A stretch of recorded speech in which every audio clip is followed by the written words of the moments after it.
ಬೆಂಗಳೂರಿನಲ್ಲಿ ಅನುಮಾನಾಸ್ಪದ ರೀತಿಯಲ್ಲಿ ವ್ಯಕ್ತಿ ಸಾವನ್ನಪ್ಪಿದ್ದಾರೆ.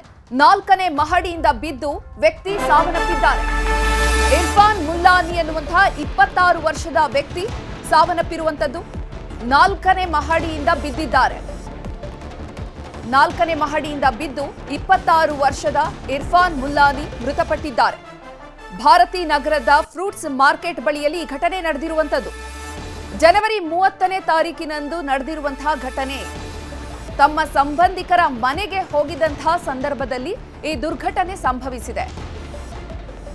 ಸಂಬಂಧಿಕರ ಮನೆಗೆ ಹೋದಂತಹ ಸಂದರ್ಭದಲ್ಲಿ 4ನೇ ಮಹಡಿಯಿಂದ ಬಿದ್ದು ಮೃತಪಟ್ಟಿದ್ದಾರೆ. ಇದು ಕೊಲೆಯೋ ಅಥವಾ ಆಕಸ್ಮಿಕವಾಗಿ 4ನೇ ಮಹಡಿಯಿಂದ ಬಿದ್ರೋ ಅಥವಾ ಆತ್ಮಹತ್ಯೆ ಮಾಡಿಕೊಳ್ಳುವಂತಹ ಉದ್ದೇಶದಿಂದಲೇ ಸಂಬಂಧಿಕರ ಮನೆಗೆ ಹೋಗಿ ಆತ್ಮಹತ್ಯೆ ಮಾಡಿಕೊಂಡಿದ್ದಾರೋ ಅನ್ನುವಂತಹ ಪ್ರಶ್ನೆಗಳು ಉದ್ಭವಿಸಿದೆ. ಅನುಮಾನದ ಮೇಲೆ ಪೊಲೀಸರಿಂದ ತನಿಖೆಯನ್ನ ನಡೆಸಲಾಗ್ತಾ ಇದೆ. ಭಾರತಿ ನಗರದ ಪೊಲೀಸರಿಂದ ಪ್ರಕರಣ ಕೂಡ ದಾಖಲಾಗಿದೆ. ಪ್ರಕರಣವನ್ನ ದಾಖಲಿಸಿಕೊಂಡಿರುವಂತಹ ಭಾರತಿ ನಗರ ಪೊಲೀಸರು ತನಿಖೆಯನ್ನ ನಡೆಸುತ್ತಿದ್ದಾರೆ. ಇರ್ಫಾನ್ ಮುಲ್ಲಾನಿ ಸಾವಿಗೆ ಏನು ಕಾರಣ? ಸಂಬಂಧಿಕರ ಮನೆಗೆ ಹೋಗಿ 4ನೇ ಮಹಡಿಯಿಂದ ಬಿದ್ದು ಸಾವನ್ನಪ್ಪಿರುವಂತದ್ದು. ಯಾರಾದ್ರೂ ಮಹಡಿಯಿಂದ ತಳ್ಳಿದ್ರಾ ಅಥವಾ ಇವರೇ ಆತ್ಮಹತ್ಯೆ ಮಾಡಿಕೊಳ್ಳೋ ಉದ್ದೇಶದಿಂದ ಹೋಗಿದ್ರಾ ಅನ್ನೋ ನಿಟ್ಟಿನಲ್ಲಿ ತನಿಖೆಯನ್ನ ನಡೆಸಲಾಗ್ತಾ ಇದೆ. ಇನ್ನು ಈ ಬಗ್ಗೆ ಹೆಚ್ಚಿನ ಮಾಹಿತಿಯನ್ನು ನೀಡೋದಕ್ಕೆ ನಮ್ಮ ಪ್ರತಿನಿಧಿ ಮಂಜು ಆರ್ಯ ನೇರ ಸಂಪರ್ಕದಲ್ಲಿ ಜಾಯಿನ್ ಆಗ್ತಿದ್ದಾರೆ. ಮಂಜು ಆರ್ಯ, ಇರ್ಫಾನ್ ಕೊಲೆಗೆ ನಿಖರ ಕಾರಣ ಏನಿರಬಹುದು? ತನಿಖೆ ಯಾವ ರೀತಿ ನಡೀತಾ ಇದೆ? ಚೈತ್ರ, ಇದು 30ನೇ ತಾರೀಕಿನಂದು ಅಂದರೆ ಜನವರಿ 30ನೇ ತಾರೀಕಿನಂದು ಭಾರತೀನಗರ ಪೊಲೀಸ್ ಠಾಣಾ ವ್ಯಾಪ್ತಿಯಲ್ಲಿ ನಡೆದಿರುವಂಥ ಒಂದು ಘಟನೆ ಇದು. ಇರ್ಫಾನ್ ಮುಲ್ಲಾನಿ ಅನ್ನುವಂತಹ ಈ ಒಂದು ಯುವಕ ಏನಿದ್ದಾನೆ, ಈತ ಡಿಜೆ ಹಳ್ಳಿಯ ನಿವಾಸಿ. ಈತ ಭಾರತೀನಗರದಲ್ಲಿರುವಂಥ ತನ್ನ ಸಂಬಂಧಿಗಳ ಮನೆಗೆ ಅಂತ ಹೋಗ್ತಾನೆ. ಹೋದಂತಹ ವೇಳೆಯಲ್ಲಿ ಈತ ಏಕಾಏಕಿ 4ನೇ ಫ್ಲೋರ್ನಿಂದ ಬಿದ್ದು ಸಾವನ್ನಪ್ತಾನೆ. ಇನ್ನು ಪೊಲೀಸರು ಕೂಡ ಅಷ್ಟೇ ಘಟನೆ ಆದಂಥ ಬಳಿಕ ಇಮಿಡಿಯೇಟ್ ಆಗಿ ಸ್ಥಳಕ್ಕೆ ಹೋಗ್ತಾರೆ, ಪರಿಶೀಲನೆ ಮಾಡ್ತಾರೆ. ಪರಿಶೀಲನೆ ಮಾಡಿದಂಥ ವೇಳೆಯಲ್ಲಿ ಸಂಬಂಧಿಕರ ಒಂದು ಸ್ಟೇಟ್ಮೆಂಟನ್ನು ಕೂಡ ಈಗಾಗಲೇ ರೆಕಾರ್ಡ್ ಮಾಡ್ಕೊಂಡಿರುವಂಥದ್ದು. ಆದರೆ ಸಂಬಂಧಿಕರು ಹೇಳುವಂಥ ಪ್ರಕಾರವಾಗಿ ಏನು ಅಂತಂದ್ರೆ, ನಮ್ಮ ಮನೆಗೆ ಬಂದಿದ್ದು ನಿಜ, ಆದರೆ ಏಕಾಏಕಿ 4ನೇ ಫ್ಲೋರ್ನಿಂದ ಈತ ಬಿದ್ದಿದ್ದಾನೆ ಅನ್ನುವಂಥ ಒಂದು ಸ್ಟೇಟ್ಮೆಂಟನ್ನು ಸಂಬಂಧಿಕರು ಈಗಾಗಲೇ ಕೊಡ್ತಾ ಇರುವಂಥದ್ದು. ಆದರೆ ಪೊಲೀಸರಿಗೆ ಎಲ್ಲೋ ಒಂದು ರೀತಿ ಅನುಮಾನ ಅನ್ನುವಂಥದ್ದು ಕಾಡ್ತಾ ಇದೆ. ಯಾಕಂದರೆ 4ನೇ ಫ್ಲೋರ್ನಿಂದ ಅದು ಕೂಡ ಆತ್ಮಹತ್ಯೆಯನ್ನು ಮಾಡ್ಕೊಳ್ಬೇಕು ಅಂತಂದರೆ ಅವ್ರದ್ದೇ ಮನೆಯಲ್ಲಿ ಆತ್ಮಹತ್ಯೆ ಮಾಡ್ಕೊಳ್ಬೇಕಾಗಿತ್ತು. ಆದರೆ ಸಂಬಂಧಿಕರ ಮನೆಗೆ ಹೋಗಿ ಈತ ಏಕೆ 4ನೇ ಫ್ಲೋರ್ನಿಂದ ಜಿಗಿದು ಸಾವನ್ನಪ್ತಾನೆ ಅನ್ನುವಂಥದ್ದು ಒಂದು ರೀತಿಯಂತ ಅನುಮಾನ ಈಗಾಗಲೇ ಕಾಡ್ತಾ ಇರುವಂತದ್ದು. ಮತ್ತೊಂದು ಕಡೆ ಈಗಾಗಲೇ ಮರಣೋತ್ತರ ಪರೀಕ್ಷೆಗೋಸ್ಕರ ಕೂಡ ಈಗಾಗಲೇ ಪೊಲೀಸರು ವೈಟ್ ಮಾಡ್ತಾ ಇದ್ದಾರೆ. ಯಾಕಂದ್ರೆ ಮರಣೋತ್ತರ ಪರೀಕ್ಷೆಯಲ್ಲಿ ಯಾರಾದರೂ ಫೋರ್ಸ್ಫುಲಿ ಆಗಿ ಆತನ ತಳ್ಳಿದ್ರೆ ಅಥವಾ ಆತನ ತಾನಾಗಿಯೇ ಬಿದ್ದು ಸಾವನ್ನಪ್ಪದ್ನ ಅನ್ನುವಂಥದ್ದು ಕೂಡ ಅಷ್ಟೇ ಗೊತ್ತಾಗುತ್ತೆ. ಈ ನಿಟ್ಟಿನಲ್ಲಿ ಒಂದು ಕಡೆ ಮರಣೋತ್ತರ ಪರೀಕ್ಷೆ ವರದಿಗೋಸ್ಕರ ಕೂಡ ಪೊಲೀಸರು ವೇಟ್ ಮಾಡ್ತಾ ಇದ್ದಾರೆ. ಮತ್ತೊಂದು ಕಡೆ ಈಗಾಗಲೇ ಸಂಬಂಧಿಕರಿಂದಲೂ ಕೂಡ ಮಾಹಿತಿಯನ್ನು ಸಂಗ್ರಹ ಮಾಡಿಕೊಳ್ಳುವಂಥ ಒಂದು ಕೆಲಸವನ್ನು ಮಾಡ್ತಾ ಇರುವಂಥದ್ದು. ಆದರೆ ಮೇಲ್ನೋಟಕ್ಕೆ ಆತ ಬಿದ್ದಿರುವಂತಹ ರೀತಿಯಲ್ಲೇ ಕಾಣ್ರೂ ಕೂಡ ಅಷ್ಟೇ ಎಲ್ಲೋ ಒಂದು ಕಡೆ ಆತ ಬಿದ್ದಿರುವಂತಹ ಒಂದು ಚಿತ್ರಣವನ್ನು ನೋಡ್ತಾ ಇದ್ರೆ ಪೊಲೀಸರಿಗೆ ಒಂದು ರೀತಿ ಸಹಜವಾಗಿ ಒಂದಷ್ಟು ಅನುಮಾನ ಮೂಡ್ತಾ ಇದೆ. ಯಾರಾದರೂ 4ನೇ ಫ್ಲೋರ್ನಿಂದ ಆತನನ್ನು ತಳ್ಳಿ ಸಾಯಿಸಿದ್ರ ಅನ್ನುವಂಥ ಒಂದು ಅನುಮಾನ ಇದೆ. ಈ ಸಂಬಂಧವಾಗಿ ಭಾರತೀನಗರ ಪೊಲೀಸರು ಈಗಾಗಲೇ ಪ್ರಕರಣವನ್ನು ದಾಖಲು ಮಾಡಿಕೊಂಡಿದ್ದು ಸದ್ಯಕ್ಕೆ ಆತನ ಹಿನ್ನೆಲೆ ಮತ್ತು ಆತನ ಬಗ್ಗೆ ಕೂಡ ಅಷ್ಟೇ ಮಾಹಿತಿ ಸಂಗ್ರಹ ಮಾಡುವಂಥ ಒಂದು ಕೆಲಸವನ್ನು ಮಾಡ್ತಿದ್ದಾರೆ. ಚೈತ್ರ, ಮಂಜುನಾಥ್, ಇನ್ನು ಇರ್ಫಾನ್ ಎಷ್ಟೊತ್ತಿಗೆ ಈ ಸಂಬಂಧಿಕರ ಮನೆಗೆ ಹೋದ್ರಂತೆ? ನಂತರ ಅಲ್ಲಿ ಹೋದ್ಮೇಲೆ ಎಷ್ಟೊತ್ತಿಗೆ ಕೆಳಗಡೆ ಬಿದ್ರಂತೆ? ಮತ್ತೆ ಆ ಸಂಬಂಧಿಕರು ಯಾರೆಲ್ಲ ಈ ಸಂದರ್ಭದಲ್ಲಿ ಮನೆಯಲ್ಲಿದ್ರು? ಚಿತ್ರ, ಸದ್ಯಕ್ಕೆ ಇರ್ಫಾನ್ ಹೋಗಿರುವಂಥದ್ದು ಜನವರಿ 3ನೇ ತಾರೀಕಿನಂದು ಬೆಳಿಗ್ಗೆ ಸುಮಾರು 10ರಿಂದ 11 ಗಂಟೆ ವೇಳೆಗೆ ಸಂಬಂಧಿಕರ ಮನೆಗೆ ಹೋಗಿರುವಂಥದ್ರ ಬಗ್ಗೆ ಸದ್ಯಕ್ಕೆ ಪೊಲೀಸರಿಗೆ ಇದುವರೆಗೂ ಸಿಕ್ಕಿರುವಂಥ ಒಂದು ಮಾಹಿತಿ. 11 ಗಂಟೆ ವೇಳೆಗೆ ಹೋದಂಥ ಇರ್ಫಾನ್ ಮಧ್ಯಾಹ್ನದ ಸುಮಾರಿಗೆ ಈ ರೀತಿಯಾಗಿ ಬಿದ್ದು ಸಾವನ್ನಪ್ಪಿದ್ದಾನೆ ಅನ್ನುವಂಥ ವಿಚಾರ ಗೊತ್ತಾಗುತ್ತೆ. ಯಾಕಂದರೆ ಅದು ಫ್ರೂಟ್ಸ್ ಅಂಗಡಿಯ ಮುಂಭಾಗದಲ್ಲಿ ಒಂದು ಘಟನೆ ಆಗಿರುವಂಥ ಕಾರಣಕ್ಕೋಸ್ಕರ ಅಲ್ಲಿ ಸಾಕಷ್ಟು ಗ್ರಾಹಕರಿದ್ರು, ಅಕ್ಕಪಕ್ಕದ ನಿವಾಸಿಗಳು ಕೂಡ ಇದ್ರು. ಯಾವಾಗ ಈತ ಬೀಳ್ತಾನೋ ಇಮಿಡಿಯೇಟ್ ಆಗಿ ಸೌಂಡ್ ಬರುತ್ತೆ. ಆ ಒಂದು ಸೌಂಡ್ಗೆ ಇಮಿಡಿಯೇಟ್ ಆಗಿ ಸ್ಥಳೀಯರು ಕೂಡ ಅಲ್ಲಿ ಹೋಗಿ ನೋಡ್ತಾರೆ. ನೋಡಿದಂಥ ವೇಳೆಯಲ್ಲಿ ಪೊಲೀಸರಿಗೆ ಮಾಹಿತಿಯನ್ನು ಕೂಡ ಕೊಡ್ತಾರೆ. ಮಾಹಿತಿ ಪಡ್ಕೊಂಡು ಪೊಲೀಸರು ಘಟನಾ ಸ್ಥಳಕ್ಕೆ ಬಂದು ನೋಡಿದಂತಹ ವೇಳೆಯಲ್ಲಿ ಸಂಬಂಧಿಕರು, ಯಾಕಂದ್ರೆ 3-4 ಜನ ಸಂಬಂಧಿಕರು ಕೂಡ ಮನೆಯಲ್ಲಿ ಇರುವಂತದ್ರ ಬಗ್ಗೆ ಇಲ್ಲಿವರೆಗೂ ಮಾಹಿತಿ ಇದೆ.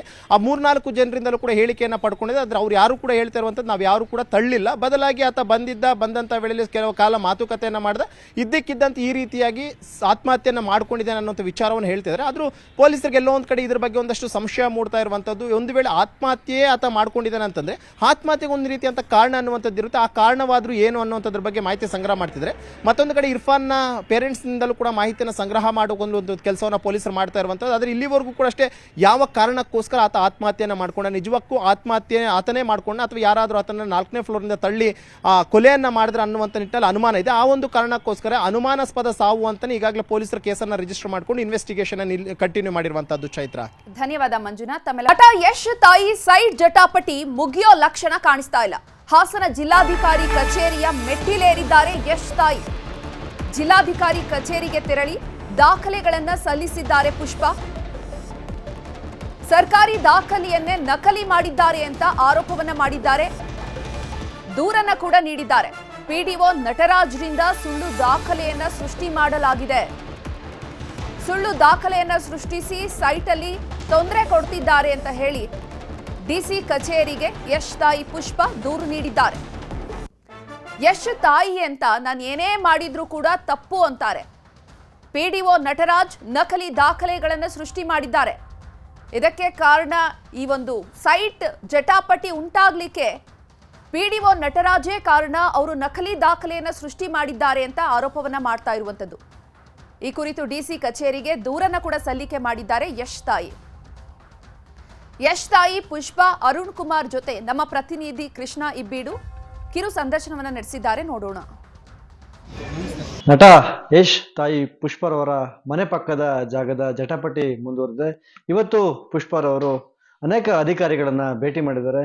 ತಾವು ಹೊಂದಿರತಕ್ಕಂಥ ದಾಖಲಾತಿಗಳನ್ನ ಅಧಿಕಾರಿಗಳಿಗೆ ನೀಡಿ ಇದ್ರ ಬಗ್ಗೆ ಕ್ರಮ ವಹಿಸಬೇಕು ಅಂತ ಆಗ್ರಹವನ್ನು ಕೂಡ ಮಾಡಿದ್ದಾರೆ. ನಾನೀಗ ಪುಷ್ಪರವರ ಮನೇಲಿದ್ದೀನಿ. ಪುಷ್ಪರವರು ಈಗ ಈ ವಿಚಾರವಾಗಿ ಸಂಬಂಧಪಟ್ಟಂಗೆ ಅವ್ರನ್ನ ಮಾತಾಡ್ಸ್ತೀನಿ. ಮೇಡಮ್ ಹೇಳಿ, ಇವತ್ತು ನೀವು ಅಧಿಕಾರಿಗಳನ್ನ ಭೇಟಿ ಮಾಡಿ ನಿಮ್ಮ ಹತ್ರ ಇರ್ತಕ್ಕಂಥ ದಾಖಲಾತಿಗಳನ್ನ ಸಲ್ಲಿಸಿದ್ರಿ, ಏನ್ ಹೇಳಿದಾರೆ ಮೇಡಮ್ ಅಧಿಕಾರಿ? ಇಲ್ಲ, ನೋಡ್ತೀನಿ, ನೋಡ್ಬಿಟ್ಟು ನಿಮ್ಗೆ ಏನ್ ಬೇಕು ನಾನು ಮಾಡ್ಕೊಡ್ತೀನಿ ಅಂತ ಹೇಳಿದೆ. ಇದನ್ನ ನಾನು ಓದಿ ಇದಕ್ಕೆ ಅವರ ಹ್ಯಾಂಡ್ ಅವ್ರಿಗೆ ಕೊಟ್ಟ ಮೇಲೆ ಅವ್ರು ಅದನ್ನ ಮುಂದುವರಿಸಿ ನಿಮ್ಗೆ ತಿಳಿಸ್ತೀನಿ ಅಂತ ಹೇಳಿದ್ರು. ಈಗ ನಿಮ್ಮ ಹತ್ರ ಇರ್ತಕ್ಕಂಥ ದಾಖಲಾತಿ ಮತ್ತು ನಿಮ್ಮ ಆರೋಪ ಏನ್ ಮಾಡ್ತಿದ್ದಾರೆ ದೇವರಾಜ್ ಅವ್ರ ಹತ್ರ ದಾಖಲಾತಿಗಳ ಬಗ್ಗೆ ನೀವು ಒಂದಿಷ್ಟು ಗಮನ ಹರಿಸಿ ನೋಡಿರೋದಾದ್ರೆ ಏನ್ ವ್ಯತ್ಯಾಸಗಳು ಕಾಣಿಸುತ್ತೆ? ನನಗೆ ಗಮನ ಹರಿಸೋದು ಅಂದ್ರೆ 42 ವರ್ಷ ತನಕ ಒಂದು ಪಕ್ಕದ ಇದೇ ರೋಡಲ್ಲಿರೋ ಸೈಟ್ನ ಅವ್ರು ಇಲ್ಲೆಲ್ಲೋ ಪಕ್ಕದವರಲ್ಲಿ ಮನೆಯಲ್ಲಿ ಊರಲ್ಲಿ ಇರೋರು ಇಷ್ಟು ವರ್ಷ ಬಿಟ್ಕೊ ಬಂದವ್ರೆ ಅಂದ್ರೆ ಇದು ಬೇಕು ಅಂತ ಯಾರ್ದೋ ಸೈಟ್ನ ಕಬಲಾಯಿಸಕ್ ಏನ್ ಹೇಳ್ತಾರೆ ಅದನ್ನ ಕಬಳಿಸಕ್ ಬಂದಿರೋದು ಇದು ಅಂತ ಕ್ಲಿಯರ್ ಆಗಿ ಗೊತ್ತಾಗುತ್ತೆ. ಇಲ್ಲ ಅಂದ್ರೆ ಅವ್ರ ಸೈಟ್ನ ಅವ್ರು 12-13 ವರ್ಷ, ಅವ್ರ ಹಿಂದ್ಲವ್ರು 25 ವರ್ಷ, ನಾನು 6 ವರ್ಷ ತಗೊಳ್ಳೋವರೆಗೂ ಒಂದ್ ದಿವಸನೂ ಬರದೆ ಇಷ್ಟೆಲ್ಲ ಸುದ್ದಿನ ಅವಾಗ್ಲೇ ಮಾಡಿದ್ರೆ ಅವ್ರ ಜಾಗ ನಾವೆಲ್ಲ ತಗೊಳಕ್ಕೆ ಎಲ್ಲಿ ಬರ್ತಾ ಇದ್ವಿ, ಅದು ಅವ್ರಿಗೆ ಸೇರ್ತಾ ಇತ್ತು. ಅವ್ರಿಗೆ ಅವತ್ತು ಯಾವುದೇ ರೀತಿ ಇಲ್ದೇನೆ ಅಕ್ಕಪಕ್ಕದ ಹೊಲ ತೋರಿಸ್ಬೇಕಾದಾಗ ಅವ್ರು ಇದ್ರಲ್ಲಿ ನೋಡಿ ಹೊಲ ಆದಾಗ ಈ ಮನೆ ಇಲ್ಲ, ಈ ಮನೆ ಅವತ್ತು ಮನೇನೆ, ನೀವು ಈ ಪೇಪರ್ ಕೊಡ್ತೀನಿ ಮನೆ ಚೆಕ್ ಮಾಡಿ, ಈ ಮನೆ ಇದ್ರೆ ಈ ಮನೆ ತೋರಿಸಿಲ್ಲ ಹೊಲ ಅಂತ ತೋರಿಸವ್ರೆ, ಚೆಕ್ ಬಂದಿಲ್ಲ. ಆಮೇಲೆ ಆ ಕಡೆ ಇದು ಅದೆಲ್ಲ ಅವ್ರದ್ದು ಕ್ಲಿಯರ್ ಇಲ್ಲ. ಅದನ್ನ ನಾವು ಮಾತಾಡೋದು ಬೇಡ, ಸಂಬಂಧಪಟ್ಟ ಆಫೀಸರ್ ಮಾಡಿದಾಗ ಅದಕ್ಕೆ ನಾವು ಕ್ಲಾರಿಟಿನ ಮತ್ತೆ ಇನ್ನೊಂದ್ಸರಿ ಜನಕ್ಕೆ ಕೊಡೋಣ. ಅಲ್ಲ, ಈ ದಾಖಲಾತಿಗಳನ್ನ ನೀವು ಪರಿಶೀಲನೆ ಮಾಡಿದಾಗ ನಾವು ಕೂಡ ನೋಡೋ ಮೇಲ್ನೋಟಕ್ಕೆ 2018ರಲ್ಲಿ ಅವ್ರಿಗೆ ಖಾತೆ ಆಗಿದೆ. ಆಗ ಇಲ್ಲೆಲ್ಲ ಅಭಿವೃದ್ಧಿ ಆಗಿದೆ. ಈ ಪ್ರದೇಶ ಕೂಡ 16ರಲ್ಲಿ ಖಾತೆ ಆಗಿದ್ರು ಕೂಡ ಅವರಿಗೆ ಈ ಪ್ರದೇಶ ಅಭಿವೃದ್ಧಿ ಆಗಿರುತ್ತೆ. ಆದ್ರೆ ಚೆಕ್ ಬಂದ ತಪ್ಪು ಕಾಣಿಸ್ತಾ ಇದೆ ಅಂತ ಡೆವಲಪ್ ಆಗೋಗಿತ್ತು ಅಲ್ವಾ 16ರಲ್ಲಿ. ಅದನ್ನ ಅವ್ರು ತೋರಿಸಿಲ್ಲ, ಹೊಲ ಅಂತ ತೋರಿಸ್ತವ್ರೆ. ಅಲ್ಲಿ ಫಸ್ಟ್ ಸುಳ್ಳು ಸಿಗಾಕೋತಾರೆ. ಆಮೇಲೆ ಇದನ್ನ ಪಿಡಿಒ ನಟರಾಜು ರೆಡಿ ಮಾಡಿ ಕೊಟ್ಟಿದ್ದಾನೆ ಅಂತಾನೆ ಇಲ್ಲಿ ನನಗೆ ಮಾಹಿತಿ ಹಿಂದೆನೆ ಇತ್ತು. ಯಾವಾಗ ಈ ಹೋದ್ ತಿಂಗಳು ಕೊಟ್ಟರು ಯಾರು, ಇದು ಪಿಡಿಒ ನಟರಾಜು ಮಾಡ್ತಾನೆ, ಇವನೆಲ್ಲ ಕಡೆ ಇದೇ ಕೆಲಸ ಮಾಡ್ಕ ಬಂದಿದ್ದಾನೆ, ಇವನೇ ಅವರ ಸಂಬಂಧಿಕ ಅಂತೆ. ಯಾರು ಹೇಳಿ? ಈ ದೇವರಾಜು ಸಂಬಂಧಿಕ. ನಿನ್ನೆ ಒಬ್ಬ ವೈಟ್ ಶರ್ಟ್ ಹಾಕ ಬಂದ, ಅವರು ಸಂಬಂಧಿಕರು.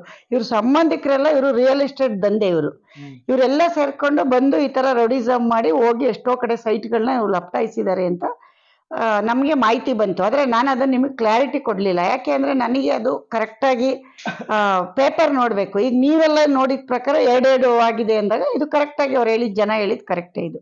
ಈಗ ಪಿಡಿಒ ನಟರಾಜು ನನಗೂ ಈ ಖಾತಾ ಮಾಡಿಕೊಟ್ಟು ಅವ್ರಿಗೂ ಈ ಖಾತಾ ಮಾಡಿಕೊಟ್ಟಿರ್ಬೇಕು. ಯಾಕೆ ಅಂದರೆ ಅವನು ಅವರ ಸಂಬಂಧಿಕ. ಎಸ್ಸಿ ಲೆವೆಲ್ಗೆ ಹೀರೋ ಆಗ್ಬೋದು ಅಂತ ಕನ್ಸು ಕಾಣ್ತಾ ಇರ್ಬೇಕು ಅವನು. ಎಷ್ಟೋ ಜನ ಹೀರೋ ಆಗ್ತೀನಿ ಅಂತ ಬಂದೆಲ್ಲ ಹೋಗ್ಬಿಟ್ಟು ಅವ್ರು ನಮ್ಮ ಮುಂದೆ ನೋಡಿದೀವಿ, ಇವನು ಹೋಯ್ತಾನೆ ಹೋಗಿ. ನಾನು ಯಾವುದೇ ಕಾರಣಕ್ಕೂ ಈ ಜಾಗದ ವಿಚಾರವಾಗಿ ಹಠಕ್ಕೆ ಬಿದ್ದಿದ್ದೀನಿ, ನಾನು ಯಾವುದೇ ಕಾರಣಕ್ಕೂ ಜಾಗವನ್ನು ಬಿಟ್ಕೊಡುವಂತ ಪ್ರಶ್ನೆ ಇಲ್ಲ ಎಂಬಂತ ಮಾತನ್ನ ಪುಷ್ಪರವರು ಹಾಸನದಲ್ಲಿ ಹೇಳಿರ್ತಕ್ಕಂಥದ್ದು. ಕೃಷ್ಣಮೂರ್ತಿ, ನ್ಯೂಸ್ 18 ಹಾಸನ. ಜಲಮಂಡಳಿಯ ನಿರ್ಲಕ್ಷ್ಯಕ್ಕೆ ಬಾಲಕ ಬಲಿಯಾದ ಪ್ರಕರಣಕ್ಕೆ ಸಂಬಂಧಪಟ್ಟಂತೆ ತನಿಖೆಗೆ ಆದೇಶವನ್ನ ಮಾಡಿ ಜಲಮಂಡಳಿ ಅಧ್ಯಕ್ಷ ಆದೇಶವನ್ನ ಮಾಡಿರುವಂತದ್ದು. ಇದು ನ್ಯೂಸ್ 18 ವರದಿಯ ಬಿಗ್ ಇಂಪ್ಯಾಕ್ಟ್. ಜನವರಿ ಜಿಪಿಎಸ್ ಪ್ರಕಾರ ವಾಲ್ ಮುಚ್ಚಲಾಗಿದೆ. ಸಮಸ್ಯೆ ಏನಾಗಿದೆ ಅದರ ತನಿಖೆಯನ್ನ ಮಾಡಿಸ್ತೇವೆ ಅಂತ ಡಾಕ್ಟರ್ ರಾಮ್ ಪ್ರಸಾದ್ ಮನೋಹರ್ ಹೇಳಿಕೆಯನ್ನ ನೀಡಿದ್ದಾರೆ. ಜಲಮಂಡಳಿ ನಿರ್ಲಕ್ಷ್ಯಕ್ಕೆ ಬಾಲಕ ಬಲಿಯಾಗಿದ್ದ. ಕಾಮಗಾರಿ ನಡೀತಾ ಇದ್ದಂತಹ ಸಂದರ್ಭದಲ್ಲಿ ಆ ಒಂದು ಮುಚ್ಚಳವನ್ನ ಓಪನ್ ಮಾಡಿ ಇಡಲಾಗಿತ್ತು, ಅದನ್ನ ಕ್ಲೋಸ್ ಮಾಡಿರಲಿಲ್ಲ. ಹೀಗಾಗಿ ಬಾಲಕ ಅಲ್ಲಿಗೆ ತೆರಳಿದಂತಹ ಸಂದರ್ಭದಲ್ಲಿ ಅದರೊಳಗಡೆ ಬಿದ್ದು ಸಾವನ್ನಪ್ಪಿದ್ದ. ನಂತರ ಏನಿದು ವಾಸನೆ ಬರ್ತಿದ್ಯಲ್ಲ ಅಂತ ನೋಡಿದಂತಹ ಸಂದರ್ಭದಲ್ಲಿ ಆ ಬಾಲಕ ಬಲಿಯಾಗಿರುವಂತದ್ದು ಬೆಳಕಿಗೆ ಬಂದಿತ್ತು. ಈಗ ಜಲಮಂಡಳಿ ನಿರ್ಲಕ್ಷ್ಯಕ್ಕೆ ಬಾಲಕ ಬಲಿಯಾದ ಪ್ರಕರಣಕ್ಕೆ ಆದೇಶವನ್ನ ಮಾಡಿರುವಂತದ್ದು ಜಲಮಂಡಳಿ ಅಧ್ಯಕ್ಷರು ತನಿಖೆಗೆ ಆದೇಶವನ್ನ ಮಾಡಿದ್ದಾರೆ. ಇದು ನ್ಯೂಸ್ 18 ವರದಿಯ ಬಿಗ್ ಇಂಪ್ಯಾಕ್ಟ್. ಜನವರಿ ಜಿಪಿಎಸ್ ಪ್ರಕಾರ ವಾಲ್ ಮುಚ್ಚಲಾಗಿದೆ ಅಂತ ಅವರು ಹೇಳಿಕೆಯನ್ನ ನೀಡಿದ್ದಾರೆ. ಏನ್ ಸಮಸ್ಯೆ ಆಗಿದೆ ಅನ್ನೋದನ್ನ ನಾವು ತನಿಖೆ ನಡೆಸ್ತೀವಿ ಅಂತ ಹೇಳಿದ್ದಾರೆ.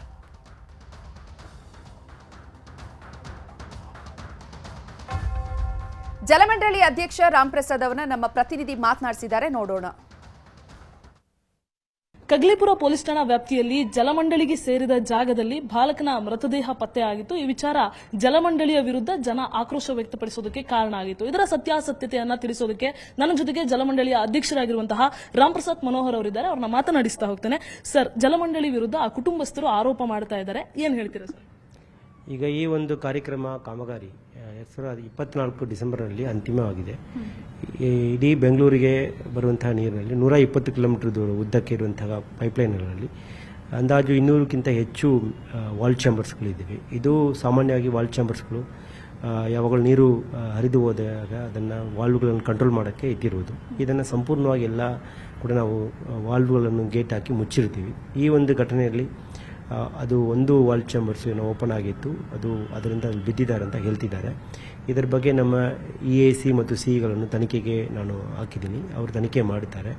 ಸೊ ಈ ರೀತಿ ಅದೇನು ಲಿಡ್ ಇತ್ತು, ಅದು ಕಾಂಕ್ರೀಟ್ ಬ್ಲಾಕ್ ಲಿಡ್ ಇತ್ತು. ಹಾಗೆ ಅದನ್ನು ಹೇಗೆ ಅದು ಯಾರು ಓಪನ್ ಮಾಡಿದಂಥ ವಿಷಯವನ್ನು ಕೂಡ ನಾವು ತನಿಖೆ ಮಾಡಬೇಕಾಗುತ್ತದೆ.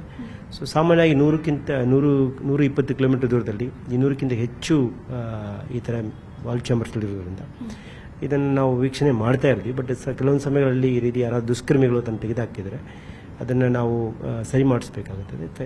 ಈ ಒಂದು ಘಟನೆ ಏನಾಗಿದೆ ಅಂತ ಸಂಪೂರ್ಣ ತನಿಖೆ ಆದಮೇಲೆ ಗೊತ್ತಾಗುತ್ತೆ. ಸರ್, ವಾಲ್ ಚೇಂಬರ್ನ ಅದು ಕ್ಯಾಪ್ ಅಥವಾ ಏನಂತೀವಿ ಅದ್ರ ಓಪನ್ ಇರೋದ್ರ ಜೊತೆಗೆ ಅಲ್ಲಿ ಪಕ್ಕದಲ್ಲೇ ಹಾಕಿರೋ ಸ್ಲ್ಯಾಬ್ಸ್ಗಳಿತ್ತಲ್ಲ, ಅದ್ರ ಮಧ್ಯನೂ ಕೂಡ ಗ್ಯಾಪ್ ಇತ್ತು, ಅಲ್ಲೂ ಕೂಡ ಕಾಲು ಹೋಗೋದಕ್ಕೆ ಅವಕಾಶ ಇತ್ತು. ಅದು ನಿಮ್ ಗಮನಕ್ಕೆ ಬಂದಿದೆ ಸರ್? ಈಗ ನಾನು ಆಗಲೇ ಹೇಳಿದ ಪ್ರಕಾರ ನಮ್ಮ EAC ಮತ್ತು CE ಒಂದು ತಂಡವನ್ನು ರಚನೆ ಮಾಡಿ ಈ ಒಂದು ವಿಷಯದಲ್ಲಿ ಏನು ಲ್ಯಾಪ್ಸ್ ಆಗಿದೆ ಅಂತ ತನಿಖೆ ಮಾಡೋಕೆ ಹೇಳಿದ್ದೀನಿ. ಅಕಸ್ಮಾತ್ ಲ್ಯಾಪ್ಸಸ್ ಆಗಿದ್ರೆ ಸಂಬಂಧಿಸಿದ ವಿರುದ್ಧವಾಗಿ ಕ್ರಮ ಜರುಗಿಸ್ತೀನಿ. ಓಕೆ ಸರ್, ಈಗ ನಿಮಗೆ ಗೊತ್ತಿರೋ ಹಾಗೆ ಬೇರೆ ಎಲ್ಲಾದ್ರೂ ಇದೇ ರೀತಿಯಾಗಿ ಓಪನ್ ಆಗಿರೋದು ಇದೆಯಾ ಅಥವಾ ಯಾರಾದ್ರೂ ಜನ ಕಂಪ್ಲೇಂಟ್ ಹೇಳಿದಾರಾ? ಇಲ್ಲ, ಈ ರೀತಿ ಯಾವುದೇ ಕಂಪ್ಲೇಂಟ್ಗಳು ಬಂದಿಲ್ಲ. ಮತ್ತು ಈ ವಿಷಯದಲ್ಲಿ ಕೂಡ ನಮಗೆ ಯಾವುದೇ ಕೂಡ ಮುನ್ಸೂಚನೆಯಾಗಿ ಯಾವುದೇ ಕಂಪ್ಲೇಂಟ್ ಬಂದಿರಲಿಲ್ಲ. ಸೊ ನಮ್ಮ ಫೋಟೋಸ್ ಪ್ರಕಾರ ಈಗಾಗಲೇ ಜನವರಿ 10ನೇ ತಾರೀಕುವರೆಗೆ ಇದ್ದಾಗ ಕೂಡ ಇದು ಒಂದು ಕ್ಲೋಸ್ ಆಗಿತ್ತು ಅಂತ ಹೇಳ್ತಾ ಇದ್ದಾರೆ ನಮ್ಮ ಚೀಫ್ ಇಂಜಿನಿಯರ್ಗಳು. ಆದರೂ ಕೂಡ ಸಂಪೂರ್ಣವಾಗಿ ತನಿಖೆ ಮಾಡಿದ ಮೇಲೆ ಗೊತ್ತಾಗುತ್ತೆ. ಮತ್ತು ಮುಂದೆ ಕೂಡ ಈ ರೀತಿ ಘಟನೆ ಆಗದ ರೀತಿಯಲ್ಲಿ ಸಂಪೂರ್ಣವಾಗಿ ಏನು ಕಾಂಕ್ರೀಟ್ ಬ್ಲಾಕ್ಗಳಿದೆ ಅದನ್ನು ಕ್ಲೋಸ್ ಮಾಡೋಕ್ಕೆ ಡೈರೆಕ್ಷನ್ಸ್ ಕೊಟ್ಟಿದ್ದೀನಿ. ಇದಿಷ್ಟು ಜಲಮಂಡಳಿಯ ಅಧ್ಯಕ್ಷರಾಗಿರುವಂತಹ ರಾಮ್ ಪ್ರಸಾದ್ ಮನೋಹರ್ ಅವರು ಕೊಟ್ಟಿರುವಂತಹ ಸ್ಪಷ್ಟನೆ. ಸೊ ಮುಂದೇನಾಗುತ್ತೆ, ಯಾರ ಮೇಲೆ ಕ್ರಮ ಆಗುತ್ತೆ, ಇದು ನಿಜವಾಗ್ಲೂ ಅಧಿಕಾರಿಗಳ ತಪ್ಪ ಅಥವಾ ಸುತ್ತಲಿದ್ದಂತಹ ಯಾರಾದ್ರೂ ಕಿಡಿಗೇಡಿಗಳು ಈ ರೀತಿಯ ಕೃತ್ಯ ಎಸಗಿದ್ದಾರಾ ಅನ್ನೋದನ್ನ ಕಾದು ನೋಡಬೇಕಾಗಿದೆ. ವಿಡಿಯೋ ಜರ್ನಲಿಸ್ಟ್ ಎಡ್ವಿನ್ ಜೊತೆ ಪ್ರಗತಿ ಶೆಟ್ಟಿ, ನ್ಯೂಸ್ 18 ಬೆಂಗಳೂರು.